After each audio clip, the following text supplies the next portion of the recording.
Parece que tá passando uma avalanche pelo Bitcoin essa semana, que ele não tá conseguindo segurar em nem o suporte.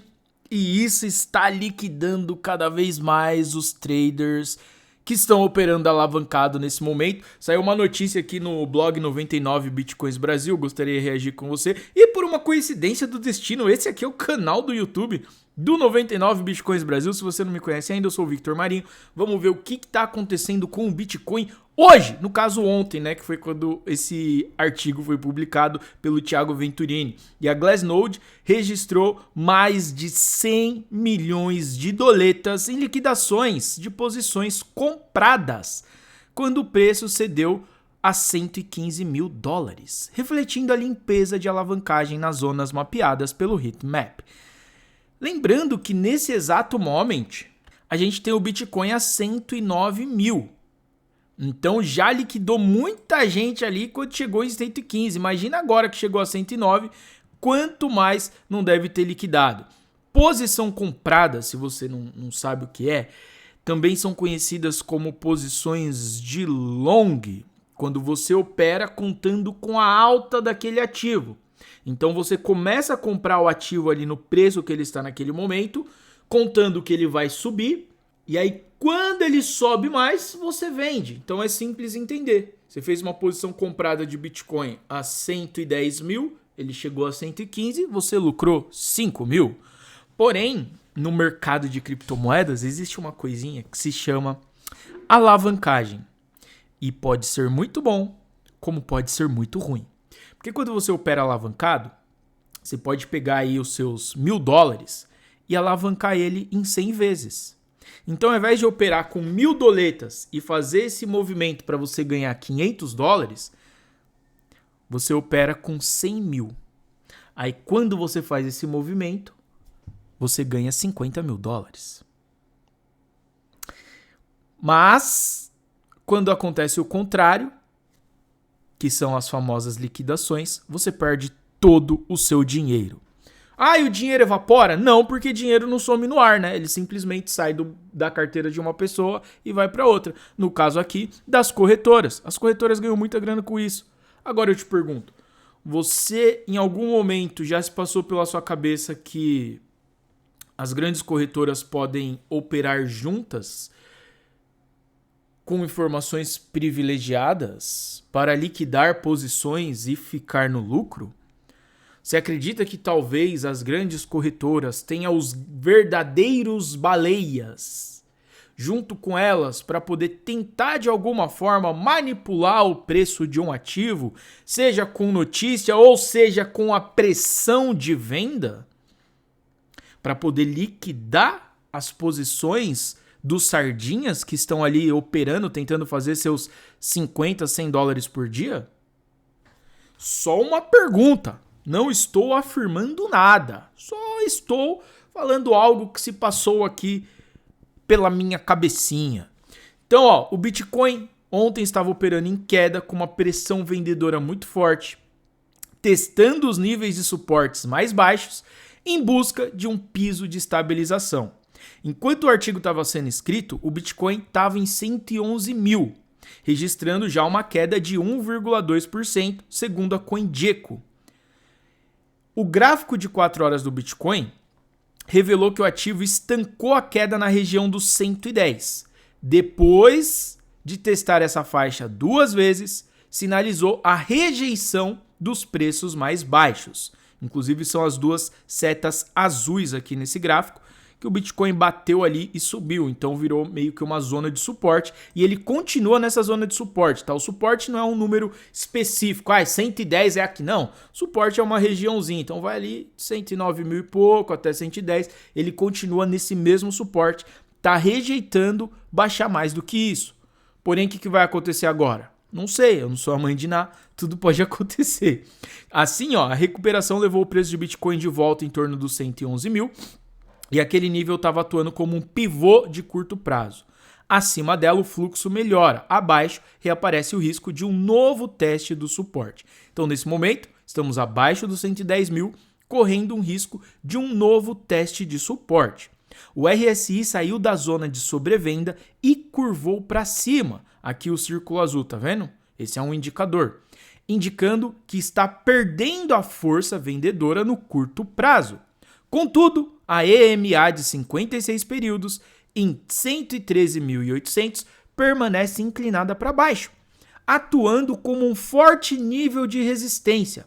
O quadro só ganharia atração compradora com fechamentos acima da EMA e, na sequência, a reconquista dos 113.500 até os 115.000. Por outro lado, perder a região de 110 abre caminho para um movimento de capitulação, empurrando o preço para próximo de $100.000 novamente. O volume aumentou nos candles de queda, típico de movimentos de queda, mas arrefeceu no repique. Isso sinaliza que os compradores ainda testam terreno antes de qualquer reversão mais sólida. Cara, a melhor forma de você analisar gráfico, na minha opinião, é você olhando para o gráfico para ver o que aconteceu no passado. Mas eu não acredito que o gráfico nos dê tantas informações assim do que pode acontecer no futuro, tá? Você consegue identificar um padrão, ver topo e fundo, mas perde fundo, rompe topo, não tem muito o que tentar adivinhar, né?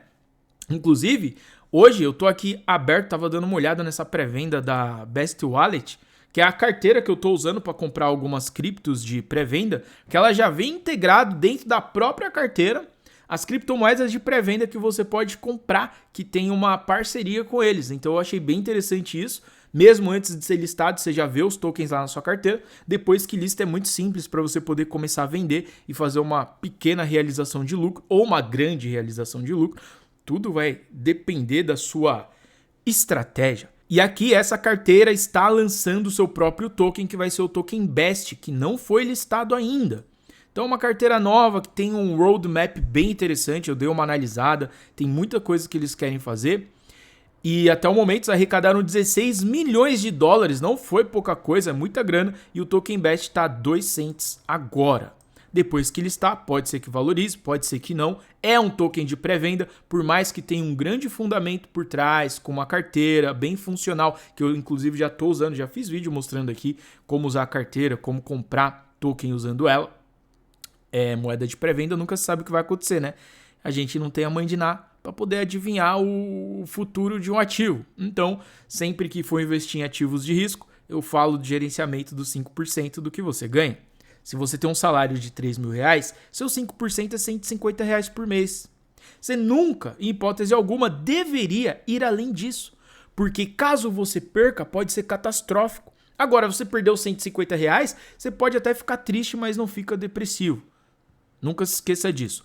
Continuando aqui, o Liquidation Rate Maps da Glassnode ajudam a enxergar onde existem aglomerados de posições alavancadas suscetíveis à liquidação. Isso aqui, cara, esse tipo de informação aqui é uma informação, na minha opinião, que é muito útil. Isso aqui é fundamento. Você acha que de quem que é o maior interesse que as pessoas sejam liquidadas? No mapa, as faixas em amarelo alaranjada indicam maior densidade de posições em risco. Quando o preço se aproxima desses blocos, a probabilidade de movimentos bruscos aumenta, seja por flush de long em queda, seja por short squeeze em repique. Então, provavelmente você já viu várias vezes uma moeda fazer aquela derretidona assim, pau, dá uma caidona, faz aquele candle gigante vermelhão, aí depois a vela fica só um tracinho assim, ó. Porque ele chegou num preço muito baixo e logo que chegou já fez aquele repique e houve uma pressão compradora para poder fazer o ativo voltar a se valorizar. Alguns conspiracionistas dizem que isso é a manipulação das grandes corretoras para poder liquidar os sardinhas que estão ali operando alavancado, né? Que aí o ativo desceu, pum, fez um repique e subiu. Tipo assim, foi lá só para buscar a liquidez dessas pessoas. Mas eu não estou dizendo isso. Estou falando que é o que dizem alguns conspiracionistas. Então aqui, ó, nos relatórios recentes, a Glassnode mostra como que os clusters desse tipo podem se transformar em cascatas de liquidações quando acionados em sequência. Então olha aqui, ó. Tá vendo? O laranjinha ali, ó. Olha que coisa louca. Laranjinha era liquidação de quem estava operando em short. apostando que o mercado ia derreter, porque o Bitcoin estava aqui lateralizando. Do nada o Bitcoin foi lá, bum! Liquidou todo mundo e caiu.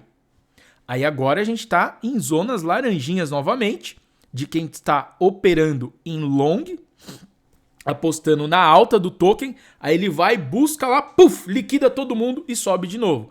E você vê que tem algumas pessoas que estão mais seguras aqui, né? Que provavelmente já abriram essa operação de long no Bitcoin há muito tempo, ó.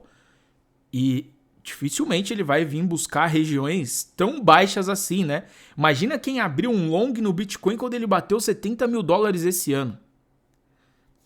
Isso é louco, esse cara tá milionário hoje. No recuo mais recente, a Glassnode registrou mais de $100 milhões em liquidações de posições compradas quando o preço cedeu 115 mil, refletindo a limpeza de alavancagem nas zonas mapeadas pelo heatmap. Em resumo, quanto mais o preço orbita faixas densas de liquidação, maior o risco de aceleração do movimento, até que o estoque de alavancagem seja depurado. Não sou eu que estou dizendo, aqui tá no artigo. Portanto, com a limpeza das posições long realizadas na queda recente, começaram a aumentar as posições em short acima de 115 mil. Então agora tá todo mundo apostando que o Bitcoin vai derreter. Não se impressione caso ele vá acima dos 115 mil para poder liquidar essa galera também. Isso indica a direção do próximo movimento da tendência, assim que encontrar um ponto de equilíbrio de preço e retomar a alta. E agora vamos ver as projeções para o Bitcoin. Enquanto o valor de 110 mil segue definido, o cenário base é de alívio em direção aos 113.500 e os 115 mil, onde estão resistências e possivelmente as paredes de liquidação para quem está operando vendido. Uma rejeição nessa faixa, porém, manterá o Bitica preso no canal de baixa, com suporte no 112 mil e risco de reteste do 110 caso o volume vendedor reapareça. Em ambos os casos, vale cruzar a ação do preço com os heatmaps para identificar onde o mercado pode acelerar o movimento. Portanto, o repique técnico existe, mas a tendência de curto prazo ainda pede confirmação acima da EMA. Enquanto isso, os dados on-chain sugerem que as faixas de liquidação continuam perto do preço, mantendo a volatilidade em estado de prontidão. Meu irmão, você vê que, tipo assim, até os analistas, eles não conseguem cravar e falar, vai acontecer isso com o Bitcoin agora. Eles sempre te dão duas possibilidades ali para você poder se posicionar naquilo que você acredita mais. Então, ou pode subir e liquidar um monte de gente lá no alto, ou pode descer mais e liquidar um monte de gente lá embaixo, ou quem já tem um pouquinho mais de estratégia, simplesmente vai, monta uma pool de liquidez com um topo interessante, um fundo interessante e fica ganhando dinheiro enquanto o mercado fica ali se matando. Quer aprender mais sobre pool de liquidez? Pode pesquisar em qualquer momento no YouTube, pool de liquidez, canal do Marinho, que você vai achar algum vídeo meu gratuito te ensinando como fazer isso. E aqui no 99 Bitcoins você encontra muitas outras dicas e notícias sobre o mercado cripto, inclusive está aparecendo uma em cima agora mesmo para você continuar aqui com a gente.